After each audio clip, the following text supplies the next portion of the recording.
Hey guys, it's Kate. This morning I had the opportunity to spend some time at DP Customs in New River, Arizona. I talked to Justin and Jarrod del Prado about the update on the motorcycle build from the Local Motors DP Customs Motorcycle Challenge. They told me all about the donor bike and what's next for the project. Well, we picked up the bike. We found it way in the outskirts of Tucson, a little town called Marana. And we haven't even put a wrench to it yet. We've just been taking our time, inspecting it, looking it over, and really trying to just get an idea what we're gonna need and what the game plan's gonna be when we start tearing it down. Pretty much the reason that we went, driving to the middle of nowhere to get this thing is because this is a super rare 2003 1200cc S model. And this is a lot better than a regular stock Sportster because it has quite a bit more power. It's got dual spark plug heads, it has a single fire ignition.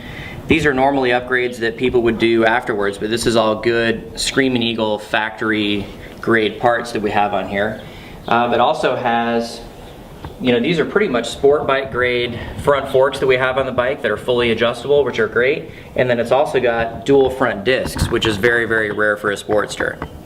So although, the look of this, you can't really see it yet, this has a very, very good performance-oriented base that we have to build from. And that's really the most important thing. The motor, I did the test riding on the bike, the motor is very, very strong. Transmission, clutch, everything on this thing ran like a champ.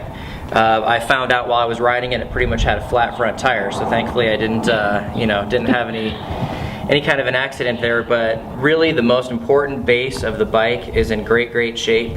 And that's the reason why we got it, and that's the reason why this is going to be a heck of a screamer when it's done. Over the next couple of weeks, we're getting parts together. Really, the biggest challenge with timelines that we're going to be up against is making sure we have what we need when we need it. And we've already got the ball rolling. We've got a dozen parts already on the way that are pretty critical that we need just to even get the first ball rolling, so to speak.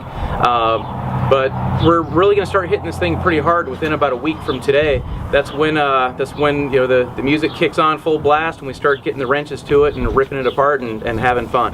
It's going to look absolutely nothing like it looks now. There's not really anything I can see, other than the motor. The motor transmission is all one unit on a Sportster. And even this is going to be, we're going to black all of this out with black powder coat, and obviously it's going to be, cleaned and freshened up in every way, new gaskets and seals all throughout. But this unit here is about the only thing that you're really going to recognize when the bike is done, because Justin will come in and he's going to chop the frame and weld a hardtail on the back. We'll have different wheels and tires, different gas tank, a race seat on here. We're going to have low aggressive clip-on bars.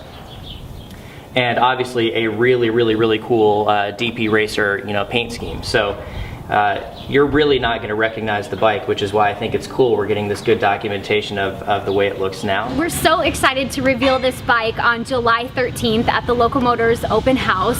If you're watching this video on YouTube, be sure to subscribe to the Local Motors channel by clicking the conversation bubble. And if you're watching this video on Facebook, give us a like and share it with your friends.